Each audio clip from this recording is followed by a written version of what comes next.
সচিবালয়ে যেভাবে আগুন লেগেছে এবং এটার ধরন যেমন অবস্থান যেমন এটা কখনোই সাধারণভাবে বা ন্যাচারালি বা কোনো দুর্ঘটনাবশত কোনো আগুন হতে পারে না। আমরা আমাদের জায়গা থেকে মনে করি একদম ষড়যন্ত্র করে প্ল্যান করে এই আগুনটি লাগানো হয়েছে। এবং আপনি যদি আপনাদের জায়গা থেকে দেখেন যে এই যে আগুনটি লেগেছে এই আগুনটি আসলে লেগেছে আমাদের যারা ছাত্র প্রতিনিধি যারা সরকারের প্রতিনিধিত্ব করছে, আমাদের নাহিদ ইসলাম, আসিফ মাহমুদ, তাদের অফিসগুলো জ্বলে পুড়ে শেষ হয়ে গিয়েছে। সেই জায়গা থেকে যখন নর্মালি আমাদের এই যারা ছাত্রদের প্রতিনিধিত্ব করছে ওই অন্তর্বর্তীকালীন সরকারে, তারাই অভ্যুত্থানে রাজপথ থেকে লড়াই করেছে, তারা এই স্পিরিটটা বুকে ধারণ করে এবং সেটিকে ধারণ করে বিভিন্ন খুনি শেখ হাসিনার সময়ে যারা বিভিন্ন দালাল ছিল, বিভিন্ন অন্যায় অপকর্ম দুর্নীতি ছিল, এগুলোর যে ফাইলগুলো, এই ফাইলগুলো যখন তারা বিভিন্নভাবে এগুলো নিয়ে তদন্ত করছিল, এই ফাইলগুলো সংরক্ষণ করছিল বিচারের জন্য, ঠিক তখনই এই সচিবালয় এরকম একটি প্ল্যান করে এরকম অগ্নিকাণ্ড ঘটনা হয়েছে।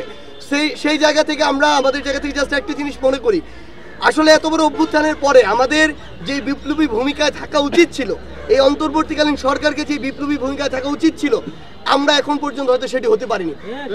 আমরা আসলে বেশি ভালো সাজতে গিয়েছি, সুশীল হতে গিয়েছি, সুযোগ দিতে গিয়েছি, কিন্তু যাদের রক্তে দালালি, যাদের রক্তে দাসত্ব, যারা এত বছরের অপকর্মের সাথে জড়িত, তাদেরকে আপনি যতই সুযোগ দেন কোনো লাভ নেই।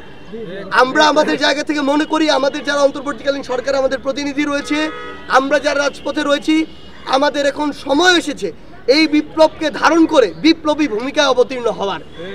কোনো জায়গায়, সেটা সচিবালয় হোক, আমলাতন্ত্র হোক, বাংলাদেশের যে কোনো সরকারি অফিস হোক, যে কেউ যদি বিন্দুমাত্র কোনো অন্যায়, অনিয়ম, অপকর্ম, দুর্নীতি, ঘুষ এগুলোর সাথে জড়িত থাকে, তাদেরকে চেয়ার থেকে টেনে তুলতে হবে।